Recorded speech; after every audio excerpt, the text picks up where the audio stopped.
"You don't belong here. Get that piano out of Vatican Square."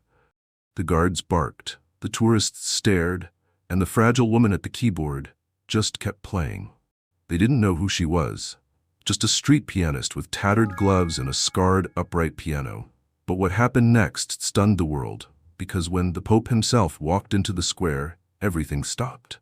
He didn't rebuke her. He sat beside her. And together, they played a melody that would ripple across the globe. This is the astonishing story of Elena, the mysterious pianist no one saw coming.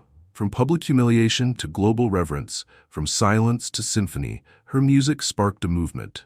It inspired generations, ignited thousands of young musicians, and turned the very heart of Vatican City into a place of healing, harmony, and hope. What began as a whispered lullaby in an empty square became a timeless legacy that changed the world. Not with power, but with presence. Watch until the end, because when she walks away from the piano for the last time, the final note will echo in your soul. Now, before we dive deeper, please subscribe to our channel. We share powerful, meaningful stories like this every day. And drop a comment below to let us know where you're watching from. Thank you so much. And now, let's get back to the story. "Turn that off." "I said off," the officer barked, his polished black boot grinding against the cobblestone as he advanced. The music, gentle and trembling like a prayer whispered into the wind, continued anyway. A tender melody poured from the old upright piano, its wood scarred by rain and time, its ivory keys worn to the bone. She didn't flinch. Her fingers, knotted, slow, and unpolished, moved like they were cradling memory more than melody. The woman was seated on a cracked wooden stool, her coat far too thin for the winter chill of Vatican Square. Her head was bowed, not in fear, but in quiet reverence. A scarf, faded burgundy, covered her graying hair, fluttering slightly in the breeze. "I said, turn that damn thing off." The officer's voice sliced through the reverent silence that had formed like a dome around her.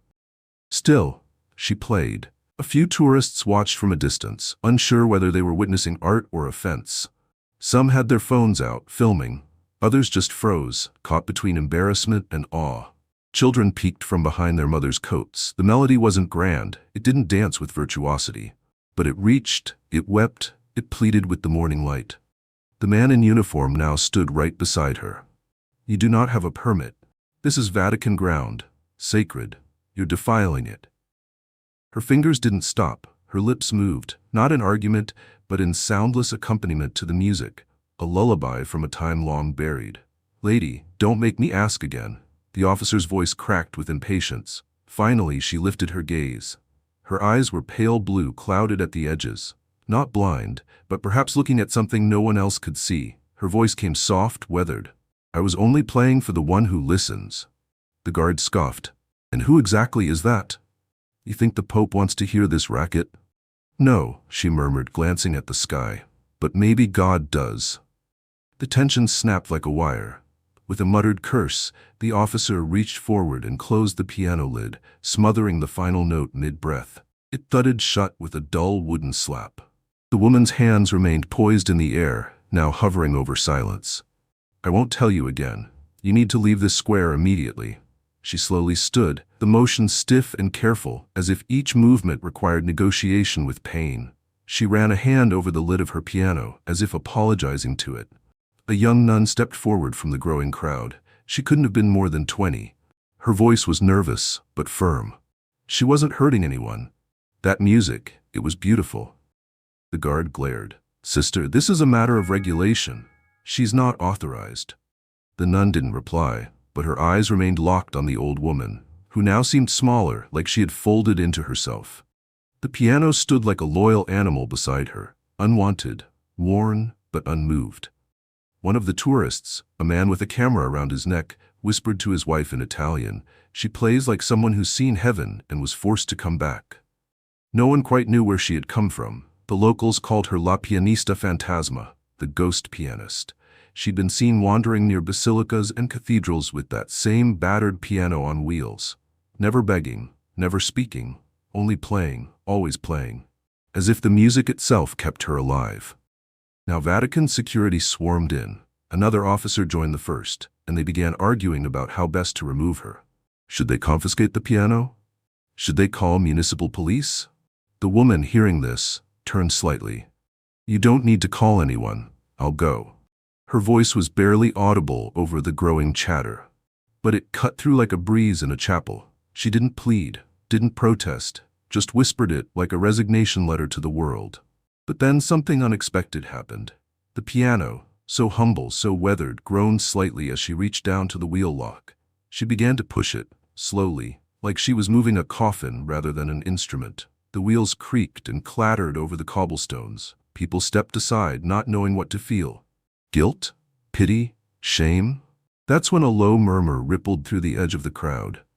A woman gasped, a child pointed, and then the square fell completely silent. A single white figure stepped out from behind a marble pillar at the edge of St. Peter's Basilica. No guards flanked him. No announcement preceded him. The sunlight caught on the edge of his zucchetto, the white skullcap of the Holy Father. It was the Pope. He moved slowly, deliberately, his expression unreadable. The crowd instinctively stepped back, parting like a tide. The officers straightened in alarm. The pianist stopped mid-step, her hand still resting on the piano's frame. For a moment, it was as if time itself paused. The Pope approached her, not with pomp or rebuke, but with something quiet in his eyes. Recognition, perhaps, or memory. He looked at the piano, then at her. "What is your name, daughter?" She blinked slowly. "Elena." He nodded, as if that answered something deeper than he had asked. "You were about to leave?" he asked gently. "Yes, Your Holiness. They said I couldn't play here." The Pope turned to the guards. "Who said that?" The officers shifted uncomfortably. "She doesn't have clearance," and she was gathering a crowd. He turned back to Elena. "And what were you playing?" Her voice cracked. "Ave Maria, for my mother." The Pope smiled, soft and faint. "Then let me hear the end of it." He stepped past the stunned officers and walked to the side of the piano. The woman looked stunned, her knees trembled. "Please sit," he said. She hesitated, then obeyed. And the Pope, leader of over 1 billion souls, sat quietly beside her on the second half of the bench. No thunder, no choir, just two frail figures beside a broken piano, bathed in golden morning light. Then, with hands that trembled from age, the Pope touched the lower register. Elena pressed the keys above him. Together, without rehearsal or plan, they began to play. And all of Vatican Square held its breath. "Turn that off! I said off!" the officer barked, his polished black boot grinding against the cobblestone as he advanced. The music, gentle and trembling like a prayer whispered into the wind, continued anyway. A tender melody poured from the old, upright piano, its wood scarred by rain and time, its ivory keys worn to the bone. She didn't flinch. Her fingers, knotted, slow, and unpolished, moved like they were cradling memory more than melody. The woman was seated on a cracked wooden stool, her coat far too thin for the winter chill of Vatican Square. Her head was bowed, not in fear but in quiet reverence. A scarf, faded burgundy, covered her graying hair, fluttering slightly in the breeze. "I said, turn that damn thing off."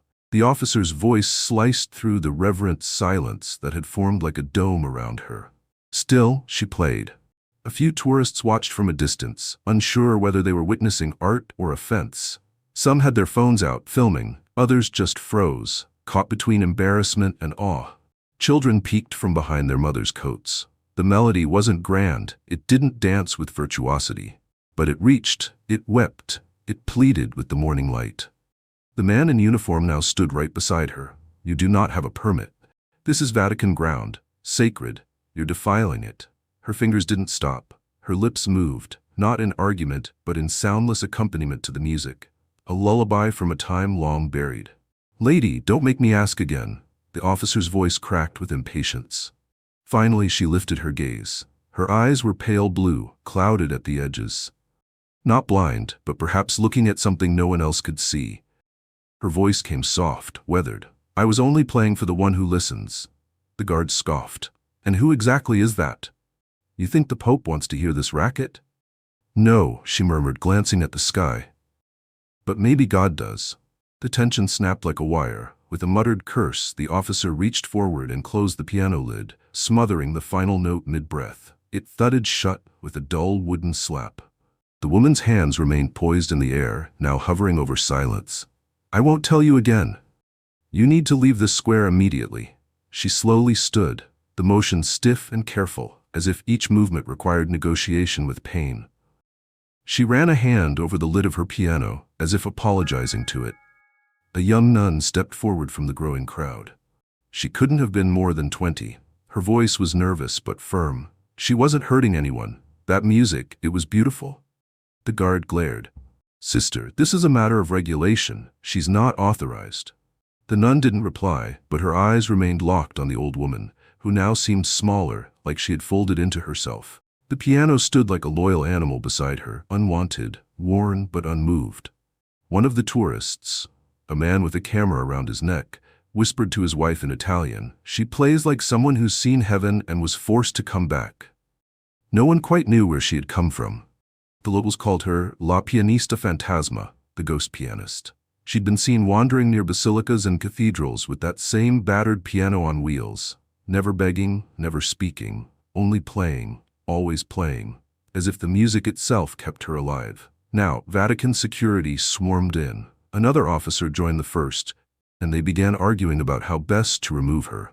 Should they confiscate the piano? Should they call municipal police? The woman, hearing this, turned slightly.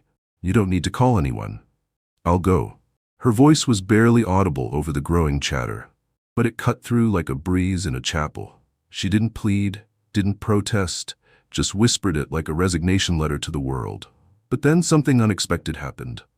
The piano, so humble, so weathered, groaned slightly as she reached down to the wheel lock. She began to push it slowly, like she was moving a coffin rather than an instrument. The wheels creaked and clattered over the cobblestones. People stepped aside, not knowing what to feel. Guilt? Pity? Shame? That's when a low murmur rippled through the edge of the crowd. A woman gasped. A child pointed. And then the square fell completely silent. A single white figure stepped out from behind a marble pillar at the edge of St. Peter's Basilica. No guards flanked him. No announcement preceded him. The sunlight caught on the edge of his zucchetto, the white skullcap of the Holy Father. It was the Pope. He moved slowly, deliberately, his expression unreadable. The crowd instinctively stepped back, parting like a tide. The officers straightened in alarm. The pianist stopped mid-step, her hands still resting on the piano's frame. For a moment it was as if time itself paused. The Pope approached her, not with pomp or rebuke, but with something quiet in his eyes. Recognition, perhaps, or memory. He looked at the piano, then at her. "What is your name, daughter?" She blinked slowly. "Elena." He nodded, as if that answered something deeper than he had asked. "You were about to leave?" he asked gently. "Yes, Your Holiness. They said I couldn't play here." The Pope turned to the guards. "Who said that?" The officers shifted uncomfortably. "She doesn't have clearance," and she was gathering a crowd. He turned back to Elena. "And what were you playing?" Her voice cracked. "Ave Maria, for my mother." The Pope smiled, soft and faint. "Then let me hear the end of it." He stepped past the stunned officers and walked to the side of the piano. The woman looked stunned, her knees trembled. "Please sit," he said. She hesitated, then obeyed. And the Pope, leader of over 1 billion souls, sat quietly beside her on the second half of the bench. No thunder, no choir, just two frail figures beside a broken piano, bathed in golden morning light. Then, with hands that trembled from age, the Pope touched the lower register. Elena pressed the keys above him. Together, without rehearsal or plan, they began to play, and all of Vatican Square held its breath. A gray morning mist draped over Vatican Square like a veil of breathless silence. The stones were still wet from the dew, the pigeons cooing softly under the arches, and a few early pilgrims traced the shape of the cross in the air as they passed beneath the gaze of saints in marble. But something had changed in the air. Something unspoken, yet charged. The square, though physically the same, held the ghost of a melody and the lingering awe of the day before. The white-robed figure was gone. His presence now only remained in the reverent hush that followed his every public appearance. But what no one could shake, what no one had expected, was the pianist. By noon, the footage had begun to spread. First, a tourist's vertical video uploaded to an obscure travel blog, then another from a Japanese visitor's YouTube channel where the title read, "Miracle, Pope Joins Street Pianist in Vatican." The algorithm moved like wind over dry leaves. Soon, newsrooms across Europe picked up the story. In London, the BBC aired a slowed-down snippet of the duet as a narrator whispered in awe. In New York, morning anchors gasped at the footage. Is that the actual Pope? Who is this woman? This is like something out of a film. Social media did what it always does. It turned mystery into myth. Theories flooded in. Some claimed the woman was a secret nun. Others believed she was the Pope's sister in disguise. One bold tweet insisted she was a reincarnated saint. But Elena had vanished. No address, no last name, no public records. Vatican officials refused to name her, not out of secrecy, but because they too didn't know. She had slipped away like a cord fading into silence. Somewhere across the city, beyond the dome and statues and reverent cameras, Elena sat in a sunlit corner of a modest shelter near Trastevere. Her piano, still scarred and loyal, leaned against a chipped wall, its wheels now muddy from the alleys. She didn't have a television, but she heard the whispers, from the cook who watched with a ladle in her hand, from the children who peeked around corners and stared at her with wide eyes, from the volunteers who suddenly began offering her warmer food and asking soft questions about music. She declined the interviews, politely, kindly, and always with the same words. I already had my moment. Let others have theirs. Yet her anonymity only deepened the magic. The headlines transformed. The ghost pianist of the Vatican. Where did she go? Mystery musician vanishes after Pope's duet. World begs her to return. Even the Pope, in a quiet morning address 2 days later, was asked about her by a reporter. He smiled gently. She came as quietly as grace and left the same way. Perhaps the angels know her name. For now, we are only blessed to have heard her music. That single sentence lit the world like fire. Elena's image, captured mid-note beside the Pope, was printed on magazine covers, news websites, and even painted by a watercolor artist in Prague who claimed he'd dreamed the scene before ever seeing it. Still, Elena didn't return to the square, not because she feared attention, but because she had already told her story. She wandered the streets instead, her piano always with her. She played in forgotten corners, beneath graffiti-tagged overpasses, in rundown courtyards where stray cats lounged like royalty, and beside fountains that no longer ran. People began to find her not with microphones, but with reverence. They left flowers in her piano bench, notes scrawled with children's handwriting, coins wrapped in tissue paper. One evening, a boy no older than 8 came to her in a narrow street and asked shyly, "Were you scared when the Pope sat next to you?" Elena paused, then smiled. "No, my dear, I was scared when they told me to stop." He didn't understand the depth of her answer, but he sat beside her anyway, listening as she played a lullaby that echoed with the scent of wood smoke and rain. Across the world, music schools reported surges in interest. A youth conservatory in Brazil held a concert in her honor, with every child dressed in white scarves. A pianist in Seoul recorded her own duet, layering video footage beside the Pope's performance. A charity in Chicago raised funds to place public pianos in neglected neighborhoods. The world had heard her silence and responded with music. But in Rome, the Vatican officials scrambled to organize something more formal. A concert, a dedication, a statement. They wanted Elena to come forward so they could honor her properly, provide her shelter, a stipend, maybe even canonize her in the court of public affection. But no one knew how to find someone who didn't want to be found. That's when the young nun, Sister Teresa, stepped forward. She was the one who had spoken up in the square. She had watched Elena's hands, heard the music, felt the trembling in her own chest. She had, since that day, wandered the city in plain clothes, visiting shelters and soup kitchens, asking for a woman with a piano on wheels. And one day, near a crumbling convent wall, she found her. Elena was playing beneath a tree shedding its blossoms. Children were dancing. A stray dog lay curled near the pedal. Sister Teresa didn't say anything at first.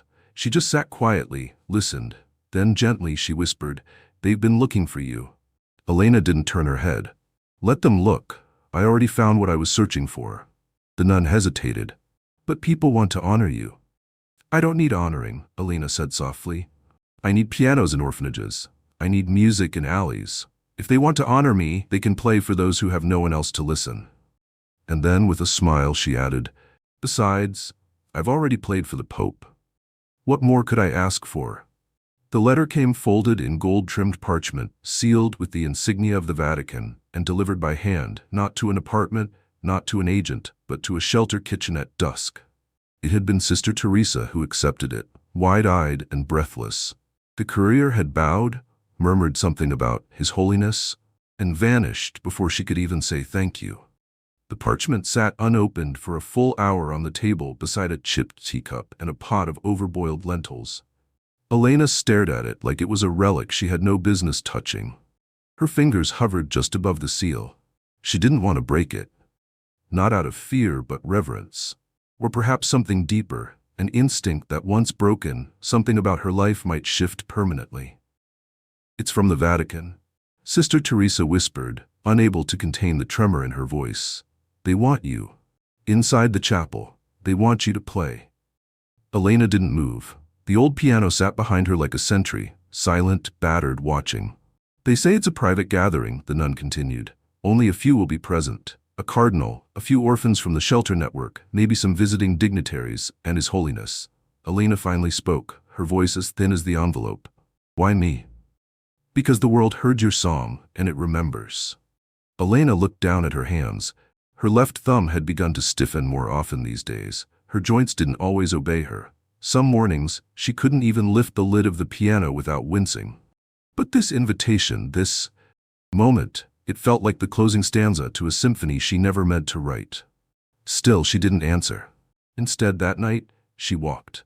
She took no coat, just the scarf pulled tight around her face and the memory of music clutched in her chest.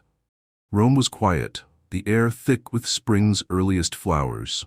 She wandered past shuttered cafes and glowing windows. She passed fountains where lovers sat, unaware of the miracle that had shifted the earth beneath them just days ago. Eventually, she found herself in a tiny chapel tucked between two alleys, the kind of place even locals forgot existed. No one was inside. The candles were mostly melted, their wax pooled like halos at their base. She sat on the last pew and wept, not from sadness, not even from fear, but because something inside her, some echo of a girl with dirt on her knees and symphonies in her dreams, was finally being seen, not for spectacle, not for tragedy, but for her voice. And she didn't know if she was ready for the world to keep listening. When morning came, she returned to the shelter, dust on her shoes, a new stillness in her eyes. Sister Teresa waited, hopeful. "Well," Elena gave a simple nod, "I'll play. But on one condition."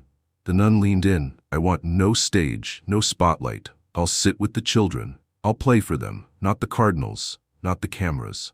Sister Teresa smiled, as if she had expected nothing less. 3 days later, the Vatican prepared the Sistine Chapel not for ceremony but for story. They didn't bring in a grand Steinway. They didn't polish the marble floors.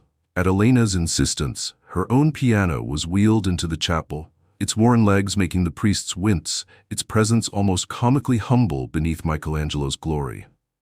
But the Pope approved. "Heaven," he said, "has always had a soft spot for cracked vessels." And so, on a spring afternoon heavy with expectation, Elena entered the Sistine Chapel not in a gown, not escorted by dignitaries, but walking alone with her scarf wrapped like armor and her fingers curling anxiously at her sides. There were no crowds. Just 20 children, most from shelters like hers, seated on velvet cushions arranged in a circle. A few officials stood at the walls, silent, and the Pope seated among the children, smiling as if nothing about this gathering was unusual. Elena approached the piano. The room itself seemed to hold its breath. She sat, touched the keys, and closed her eyes. What came forth wasn't rehearsed. It wasn't even familiar. It was not Ave Maria, nor any sonata that had graced these walls before. It was memory. She played the sound of cracked brick and lullabies. She played the sound of her mother's bread rising in a warm oven. She played the ache of loneliness and the warm shelter of a stranger's kindness. She played for the boy who asked if she'd been afraid, for the nun who sat beside her in silence, for the child who danced barefoot in the alley while the notes curled through the air like smoke from a chimney. It wasn't perfect. Her hand slipped once, her pinky missed a note. The pedal caught wrong beneath her heel, but no one noticed, because perfection had no place here. When she finished, a single child stood and began to clap. Another followed, and another, until the whole room applauded, not with ceremony but with joy. The Pope rose, walked to her, and took both her hands. "This," he said, "is what the church was always meant to be." Elena bowed her head, tears tracing her cheeks. "I only wanted to be heard," she whispered. "You were," he replied, "by more than just us." Later, as the children were ushered out, one of them, a girl with burn scars down her arms, ran back and threw her arms around Elena. "Can I learn too?" she asked. Elena held her tightly. "Yes, yes you can." And in that moment, more than any applause, more than any marble hall or viral fame, Elena felt the quiet thunder of legacy. By nightfall, the Sistine Chapel's walls had returned to silence. The children had been gathered gently and escorted back to their homes, clutching small envelopes with handwritten letters from the Holy Father. The Vatican staff carefully wheeled out the battered upright piano, its wheels clicking softly against ancient stone. But what lingered in the air was not the scent of incense, nor the echo of footsteps. It was something else, a vibration, a reverent hush that no fresco could capture. The kind of stillness only born from truth. No press had been allowed inside, no cameras permitted, and yet somehow the world knew. Within hours, word began to spread, not through headlines, but through whispers. A private message from a bishop to his niece, a text from a caretaker to a journalist friend in Paris, a child's drawing of a woman at a piano sent to a teacher, who posted it on Instagram. The performance inside the chapel wasn't just remembered, it was felt, like a secret passed from heart to heart. And then, the Pope himself confirmed it. The next morning, during a short homily in St. Peter's Square, he deviated from his prepared speech and said, "Yesterday, in the most sacred of rooms, we did not host power or politics. We did not unveil gold or art. We listened to a woman who carried pain in her fingers and holiness in her silence. She played not for applause, but for the forgotten. And I say this now with joy, there are cathedrals inside people, and yesterday we entered one." That single quote ignited a wildfire. Television anchors across continents asked the same question. Who is Elena? Tabloids ran headlines like gospel. Mysterious street pianist moves Pope to tears inside Sistine Chapel. Rome's ghost musician performs a miracle, then disappears again. Requests flooded in. Concert halls in Vienna and Tokyo offered full tours. American morning shows begged for interviews. A famous record label in Germany dispatched a producer to track her down and offer a 6-album deal. But Elena didn't answer. She had returned to the streets, not out of stubbornness, but because the music had always belonged there. She played again beneath cracked balconies and behind food stalls. She played as mothers hung laundry between alley windows, as children kicked soccer balls through dust. Her piano, as ever, trailed her loyally, each scar on its frame a chapter in a sacred book. Sister Teresa found her 2 days after the chapel performance. Elena was seated in a narrow square with a dozen children around her, their hands tentatively copying her as she guided them through a simple scale. The nun knelt beside her. "Do you know the world is calling your name?" Elena looked up, half smiling. "Let it call. They want albums. They want you on tour. You could lift yourself out of all this." "I'm already lifted," she whispered. The nun blinked. "What do you mean?" Elena gently pressed a key. The note rang out, clean and bright. She placed the girl's fingers back over the same key. "That," she said, "is what I was meant to do." Sister Teresa hesitated, watching the moment unfold, watching how the children leaned closer, not out of obligation, but out of wonder, watching how Elena's music wove itself into the cracks of the city like sunlight slipping through broken shutters. "You could have everything," the nun murmured. "I do." Elena said softly. Later that evening, a cardinal visited the shelter on behalf of the Vatican. He wore flowing red robes, his eyes stern but kind. He carried a personal letter from the Pope and a proposal. Elena would be offered a formal role, a Vatican music ambassador. Housing, salary, influence. Her story would be honored as a miracle of mercy. They would even offer restoration for her piano. She listened carefully. She nodded with gratitude. And then, with the same steady grace she had shown from the beginning, she said no. Not with defiance, not with pride, but with gentleness. "I cannot carry the church," she said, "but I can carry its music. And music does not live in palaces. It lives in the broken." The cardinal didn't argue. He only bowed his head and said, "Then we will not chain you, but please, know that the door is always open." That night, Elena played outside a hospital. A boy with leukemia sat in a wheelchair beside her. His mother wept as the child leaned his head against the piano frame, smiling with closed eyes. That photograph, snapped quietly by a nurse, would become the next viral image. A woman with graying hair and tired shoulders playing softly to a dying child. No stage, no caption, just soul. The world shifted again, but this time not in hysteria, but in action. Dozens of community projects began launching Elena initiatives across the globe. Public pianos were installed in hospitals, train stations, even prisons. Children in war-torn areas were sent keyboards from strangers. A group of monks in India began offering music therapy to orphans after hearing Elena's story. In Detroit, an old music hall reopened with a new plaque for the ones who play in silence. And yet, Elena stayed exactly where she was. No stage, no microphone, only the streets and the people who lived in their margins. Every once in a while, someone would find her. They would whisper her name, offer her a gift, a rose, a book, a photograph from the Sistine Chapel. But she always smiled the same way, gratefully, quietly, and returned to her piano. And when asked why she refused the fame, the recordings, the honors, she would only say, "I was given one chance to be heard, and I chose to echo, not to amplify." In a world so eager to scream, she chose instead to resonate. The sun fell lazily over the tiled roofs of Rome, spilling gold between the alleyways like wine through broken glass. The air trembled with the scent of bread and wood smoke, and faintly, if you followed the wind, you could hear a piano playing in a courtyard no map would name. The notes were not polished. They wobbled sometimes like a voice cracking mid-song. But they were honest. They were whole. And at the center of those notes sat Elena, her fingers wrapped in knit gloves with the tips cut off. She played for no one and everyone. Her eyes, as always, half closed, not in weariness, but in prayer. Among the listeners that day sat a boy of 12 with mismatched shoes and wide amber eyes. His name was Matteo, and he had heard her play once in a hospital, back when his lungs rattled like coins in a can and the nurses whispered in frightened tones outside his curtain. That day, Elena had arrived with her old piano and a cup of chamomile. She played until he fell asleep smiling, tubes tangled like vines around his face, and when he awoke, the machines were quieter. Now, weeks later, and stronger, he followed her through Rome like a shadow made of hope. He carried a sketchbook instead of a phone, and as she played, he drew, not her face but the movement of her hands, the places her music reached, the light it seemed to pull down from the sky. One afternoon, after the others had wandered away and the courtyard was empty save for wind and pigeons, he stood beside her and spoke. "Why don't you teach?" he asked. She looked up, startled. "You could fill whole rooms," he said. "You could have your own school." Elena smiled at the boy.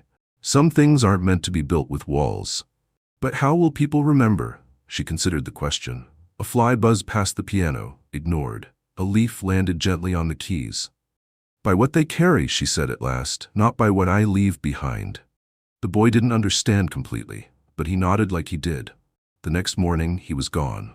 Elena asked a nun at the shelter if she had seen him, but the answer came in a shrug. His family moved. Something about an uncle in Bologna. Days passed. Elena returned to her usual rhythm. She played beneath bridges, in parks, in the echoing atriums of abandoned villas. Her piano, more creaky than ever, resisted some notes like an old man resisting a bath. Still the music came. But far from Rome, in a town that had not seen a concert in 20 years, Matteo was beginning his own symphony. He brought his drawings to his new school. He showed them to the principal. He told them the story of the ghost pianist who played with the Pope and turned marble to music. And when they laughed, thinking it just a boy's fairy tale, he pulled up the grainy video on his second-hand tablet. The room fell quiet. That winter, the school held its first fundraiser in a decade, not for sports, not for uniforms, but for a piano. And when the piano arrived, a small upright, used with sticky keys and a cracked foot pedal, Matteo held a little concert. He didn't play well, but he played what he remembered. A simple melody Elena once hummed to herself between songs. The students called it the ghost song. One of the teachers, a young woman who had nearly quit that year from exhaustion, began volunteering music lessons on Saturdays. A nearby bakery donated its basement for free. Before long, 12 children had formed a group, then 20, then 40. They named themselves the Silent Notes. The movement spread like light crawling through shutters. One teacher told another. A janitor mentioned it to a priest. Someone made a blog. Another wrote a poem. Before long, public schools in 3 cities adopted programs modeled after it. No tuition, no recitals, just space, sound, and healing. And all of it traced back to a boy with a sketchbook. Back in Rome, Elena remained unaware. She did not follow news. She did not use the internet. But she began noticing something curious. Children she had never met began approaching her with instruments. Cheap violins, plastic flutes, dented harmonicas. They didn't speak. They simply nodded, sat beside her, and began to play. Not in tune, not together, but without fear. In one alley, a little girl offered her a folded piece of paper. Inside was a drawing of Elena seated at her piano. Behind her was a giant heart made of music notes, and around it, dozens of smaller people, each holding a candle. On the bottom, written in shaky pencil, "You showed us the way to listen." Elena stared at the paper for a long time. That night, she didn't sleep. She walked instead to Vatican Square, where the memory of her duet still lingered like a note too sacred to fade. She sat on a bench. Her piano wasn't with her, just silence. And then, soft footsteps. She turned. It was the Pope. Not flanked by cardinals, not in ceremony, just a man in a long coat, hands clasped, walking like someone who had been waiting for a call. He sat beside her without a word. For a moment, neither spoke. Then he said, "They are building something, you know." She looked at him. Not monuments, not statues, but places, gardens, rooms, children's centers, in your name, but more than your name, in your song. She exhaled, barely a whisper. "I didn't ask for that." "No," he said, "but grace rarely asks permission." They sat in silence again. Finally he turned to her and asked, "And you, Elena, what will you build?" She looked up at the basilica, glowing in moonlight. Then she said, "I will build ears, where people once had armor." The Pope smiled, and Elena, for the first time in many years, leaned her head against another's shoulder. That was how they were found the next morning by a young seminarian, a pianist and a Pope, seated side by side on a stone bench, not speaking, not performing, just being. The city had already begun to change, but now the world was listening. It had rained the night before. Vatican Square glistened under a gray dawn, its stones washed clean like pages turned anew. The fountains trickled softly, catching the soft glints of morning light, as if heaven had wept gently over Rome while the city slept. And then, rolling quietly over the cobblestones, came a sound. The creak of wooden wheels, the click of a pedal, the sigh of old hinges surrendering once more. Elena had returned. She came alone as always. No announcement. No camera crew.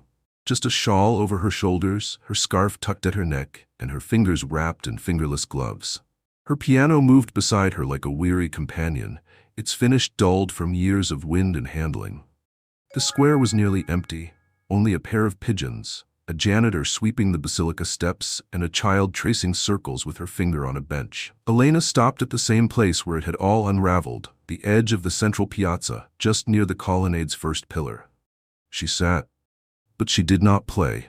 Instead, she ran her hands slowly across the keys, like a mother brushing the hair of a sleeping child. Her expression was not nostalgic, it was grateful and final. A moment later, she opened the piano bench and removed a small leather-bound book, worn, unassuming, held together by string. Inside were pages and pages of music, not printed but handwritten, with notes crooked and margins smudged, sometimes accompanied by scribbles. For Matteo, "Let them breathe," or "Play this under the stars." It wasn't a songbook, it was a life. A young girl approached cautiously. Her violin case swung from her side like a satchel too large for her frame. She wore a red knit cap and boots too big, and her eyes widened when she saw the piano. Are you the woman from the video?" Elena turned, studying her gently. "Do you play?" The girl nodded. "My papa taught me before the hospital, but I only know the easy things." Elena opened the book and tore a single page from it. She handed it to the girl. It was a melody of maybe 20 bars, simple, delicate, scored with pauses long enough to make a heart stutter. "What's it called?" the girl asked. Elena smiled. "Breathe." The girl stared at the page as if it might float from her fingers. Elena stood, slowly, knees cracking softly beneath her coat. She looked around the square one final time. Her eyes swept the basilica, the columns, the echoing stillness. And then her gaze settled on her piano. She placed her hand on it, one last time, then she walked away, leaving it behind. A single shaft of light broke through the clouds and fell onto the keys. The janitor dropped his broom. The girl blinked, and then, timidly, she stepped forward. She opened the piano lid, just as Elena had so many mornings before, and placed her fingers where her own had once trembled. She played the melody on the page, soft, cautious, but true. As the notes rose, something in the square shifted. Tourists wandered in, pausing mid-step. A woman in heels dropped her phone. A monk stopped mid-prayer. The air thickened. Time slowed. Elena did not turn around, but she heard it. She heard the echo. By noon, the girl's performance had been recorded by 5 strangers. One of them uploaded the video under the title, "She Left Her Piano Behind, and This Little Girl Made It Sing Again." The video went viral within hours, but none of the headlines mentioned Elena's name, just the mysterious pianist or the woman who played beside the Pope. And Elena was glad for that, because this story no longer belonged to her. It belonged to the ones with trembling hands and open hearts. The ones willing to play in places where silence had ruled for too long. She watched the video once, days later, in the back room of a tiny music school that had recently opened in Trastevere. A child showed it to her with glowing eyes. "She plays like you," the boy shouted. Elena didn't reply, but her hand pressed gently to her chest. That evening, in the soft hush of twilight, she sat down in the garden behind the school. The walls were cracked, the roses were overgrown, but birds had returned to the trees, and inside the window, children practiced scales on a mismatched collection of instruments. She closed her eyes, not in sleep, but in peace. The wind moved differently that morning, as if sweeping in from a time before the city forgot how to be quiet. Pigeons fluttered over Vatican Square in loose spirals. The sun poured low across the stone columns like a golden tide returning home. It was early. Too early for tour guides and camera flashes. Too early for buskers or velvet ropes or the thrum of curiosity. But not too early for remembrance. A young woman stepped into the square alone, the case on her back worn, patched with stickers from cities like Kyoto, Boston, Dakar. Her coat hung open despite the chill. She wore no makeup, no fanfare, just quiet eyes and a quiet heart. Her boots echoed softly across the plaza, drawing the attention of a few janitors and 2 nuns sipping tea on the cathedral steps. She walked with purpose, but not urgency. She walked like someone returning to a place she never truly left.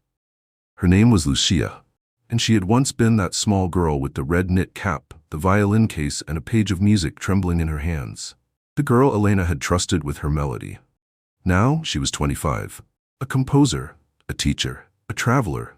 Her music had filled concert halls and back alleys alike. She'd played beside street drummers in Nairobi and blind harpists in Lisbon. She'd recorded with orchestras and jammed in train stations with strangers. And in every place, with every note, one name always came up like a refrain. Elena, not as a headline, not as an icon, but as a presence, as a story passed in reverent tones. Lucia had carried Elena's page with her through every season. It had been folded and unfolded 100 times, smoothed flat beneath hotel lamps, protected in her violin case like a relic.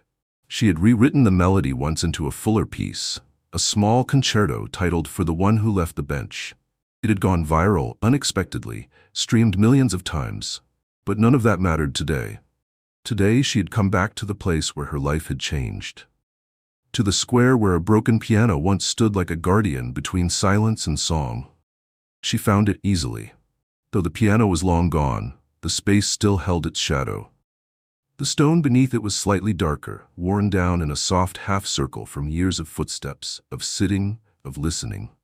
She knelt, not in prayer, but in honor. And from her coat pocket, she withdrew a piece of paper. Not the original melody, but a letter. She unfolded it carefully and began to read, though no one else was near enough to hear. "Dear Elena, you once asked me if I played. I told you I knew only the easy things, but you saw something in me anyway, and you gave me a song. Not a famous one, not even a finished one, just a handful of notes and the courage to try them. You didn't stay to see what it became, but I want you to know, it became my voice. I found children who had no music and showed them how to listen. I found stages and emptied them of ego.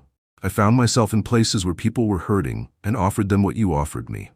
Not perfection, not polish, just truth. Your melody is still traveling, and I will never stop playing it. With love, Lucia." She folded the letter again, pressed it to the stone, and laid a single white rose on top.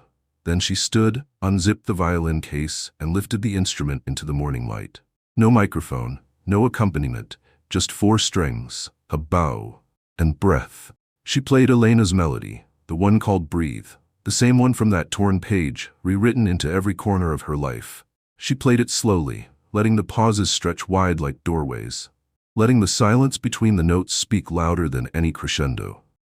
Tourists began arriving. They paused, they listened. A small girl sat on the bench nearby, her eyes wide. An elderly man folded his newspaper. A priest lowered his head. Lucia didn't see them. She only saw the memory of a woman hunched over a piano, scarf blowing gently in the wind, her fingers cradling a note like a heartbeat. When she finished, she let the final sound ring out until it dissolved in the square like mist. Then she lowered the violin. She didn't bow, she didn't speak.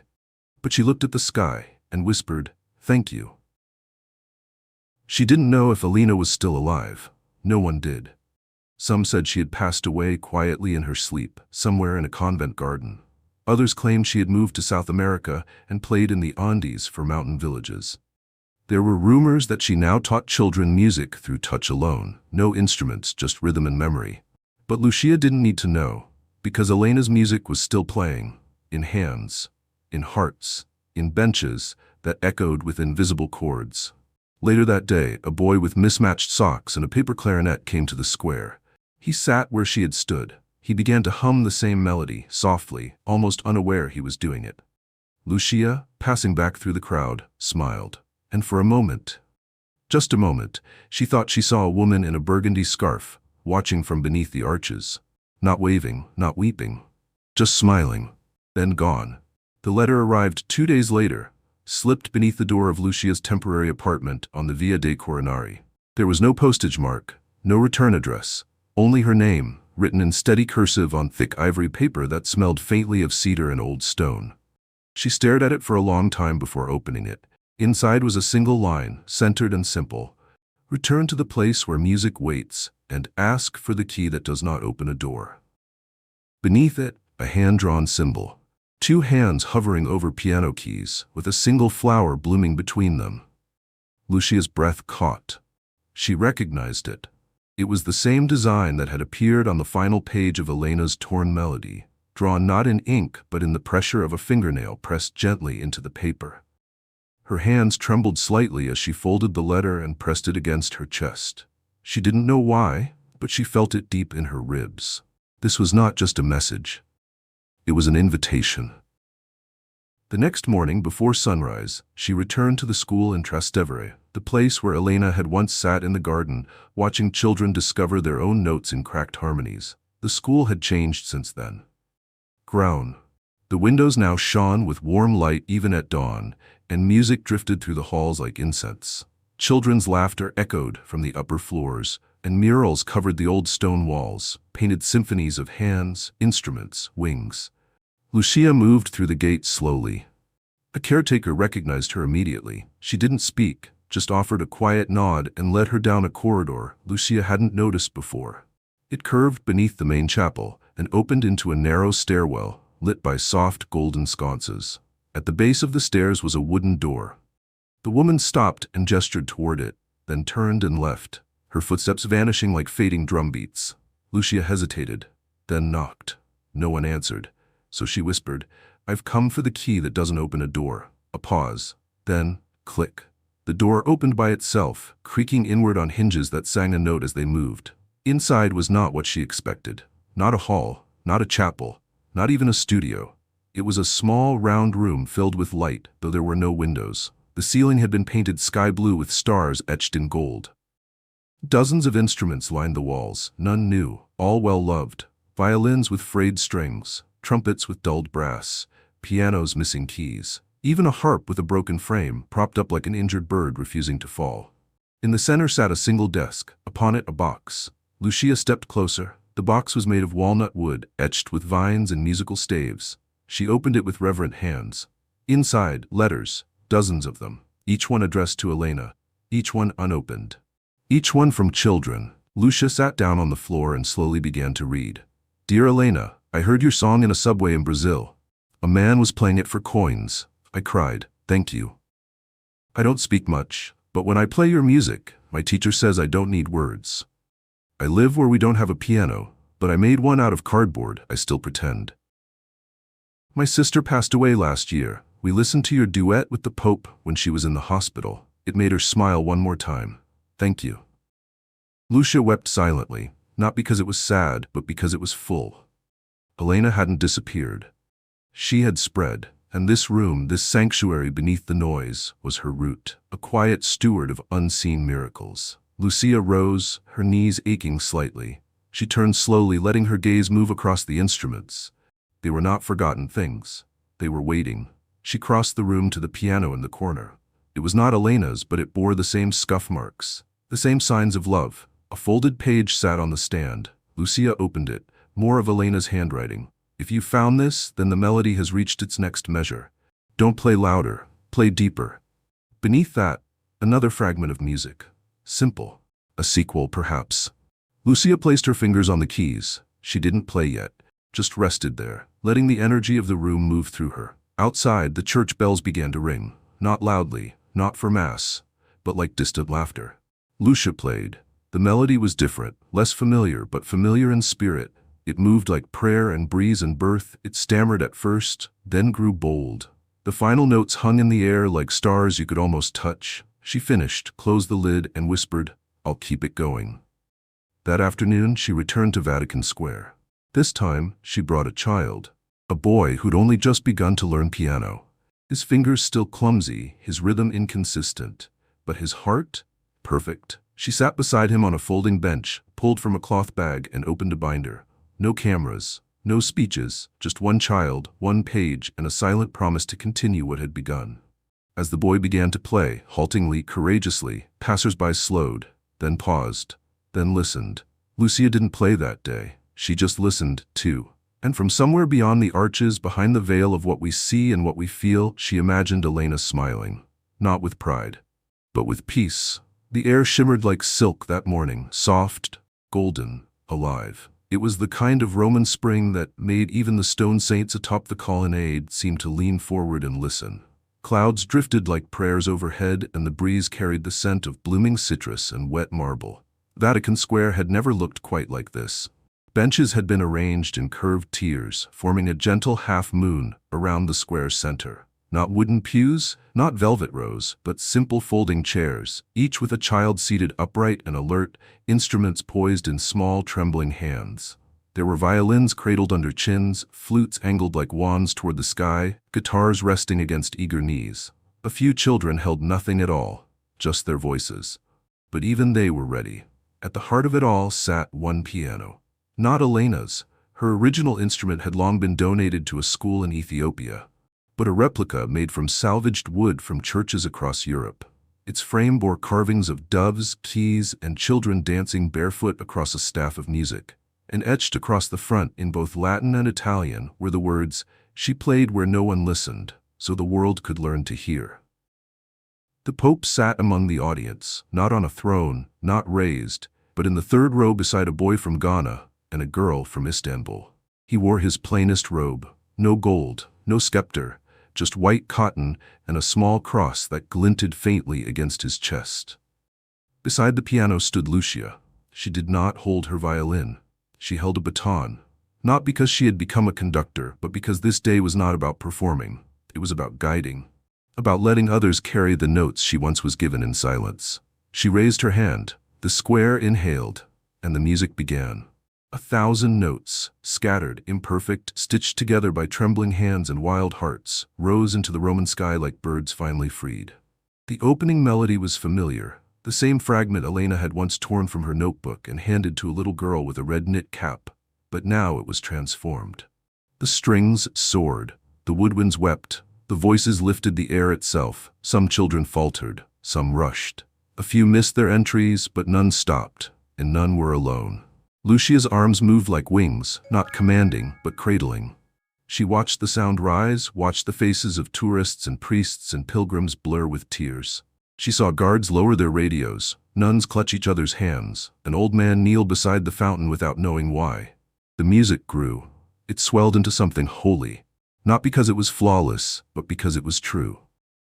And then, as the final chord approached, Lucia did something no one expected. She stepped back from the podium, turned, faced the piano, and sat. Her fingers touched the keys like a whisper, and she began to play the final bars, Elena's true melody, completed at last, the one written in a room beneath the earth, the one waiting for the day the world could carry it. The children watched her, then followed, each note layered upon the next, like bricks building a home for memory. When it ended, the sound hung for a breathless second, then silence fell. Not the kind that waits for applause, but the kind that means something sacred has passed. Lucia stood slowly, the children stood with her, and together, in perfect unison, they bowed, not to the Pope, not to the cameras, not to the crowd, but to the empty bench beside the piano. A small breeze rustled across the square. From somewhere unseen, a burgundy scarf fluttered gently down from the sky. No one saw where it came from. It landed at the foot of the bench, and a little girl picked it up, cradling it with awe. Lucia stepped forward and knelt beside her. She tied the scarf gently around the child's neck and whispered, "It's yours now." The Pope wiped a tear from his cheek. Then he stood and raised both hands, not in blessing, but in applause. And all of Vatican Square followed. That night, the square was never the same. Pianos were placed permanently beneath the columns. Free to play, free to share. Each one etched with the same plaque, in honor of Elena, the one who reminded us how to listen. Street musicians came from every continent. Children from underserved communities were invited each spring to perform. Music became the city's second language. And no matter how many years passed, every March 27th, the day of the duet, thousands would gather in the square. Not to mourn, not to glorify, but to play. Not one of them forgot the woman who once played alone and walked away without asking for applause, because the world heard her anyway. And now, it played her song, together, forever. Sometimes the loudest voices come from those who never asked to be heard. Elena didn't play for stages. She didn't chase fame, applause, or fortune. She played for the forgotten, for the aching, for silence itself. And in doing so, she rewrote what greatness means. This story reminds us that legacy isn't built in lights or on platforms. It's built in moments, quiet, sacred moments when one soul dares to give its gift without asking for anything in return. Elena's life shows us that one humble act offered with truth and love can ripple through the world and echo into generations.